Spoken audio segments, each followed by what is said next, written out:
തൃശൂർ പീച്ചിയിൽ കാട്ടാന ആക്രമണത്തിൽ യുവാവ് കൊല്ലപ്പെട്ടതിൽ പ്രതിഷേധവുമായി നാട്ടുകാർ. വനംവകുപ്പിന്റെ ജീപ്പ് നാട്ടുകാർ തടഞ്ഞു. മരിച്ച മയിലാടുംപാറ സ്വദേശി ഷിജോയുടെ മൃതദേഹം തൃശൂർ ജനറൽ ആശുപത്രിയിലേക്ക് മാറ്റി. നടരാജ് പരശുരാമുണ്ട് വാർത്തയുടെ വിശദാംശങ്ങളുമായി. നടരാജ്, എന്താണ് ഇപ്പോൾ നാട്ടുകാരുടെ പ്രധാന ആവശ്യം?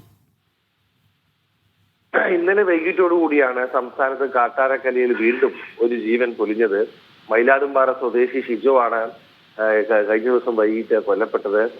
പീച്ചിയിൽ വനമേഖലയിലേക്ക് ആടിനെ തീറ്റാനായി പോവുകയായിരുന്നു. അവിടെ വെച്ചാണ് കാട്ടാന ആക്രമണം ഉണ്ടായത്. രാത്രിയായിട്ടും ഇദ്ദേഹത്തെ കാണാത്തതിനെ തുടർന്ന് നാട്ടുകാരും ബന്ധുക്കാരും പോലീസും ഒക്കെ ചേർന്ന് നടത്തിയ തെരച്ചിലാണ് മൃതദേഹം കണ്ടെത്തിയത്. വലിയ രീതിയിലുള്ള പ്രതിഷേധം അതിനുശേഷം പ്രദേശത്തുണ്ടായി.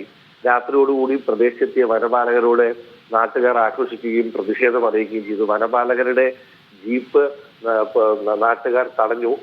വനപാലകരോട് ഇക്കാര്യത്തിൽ നീതി വേണമെന്നും നടപടി ഉണ്ടാവണമെന്നും ആവശ്യപ്പെട്ടു. പിന്നീട് പോലീസ് കൂടി ഇടപെട്ടാണ് ജീപ്പ് കടത്തിവിട്ടത്. വലിയ രീതിയിലൊരു പ്രതിഷേധം നാട്ടുകാരുടെ ഭാഗത്തു നിന്നും ഉണ്ടായി.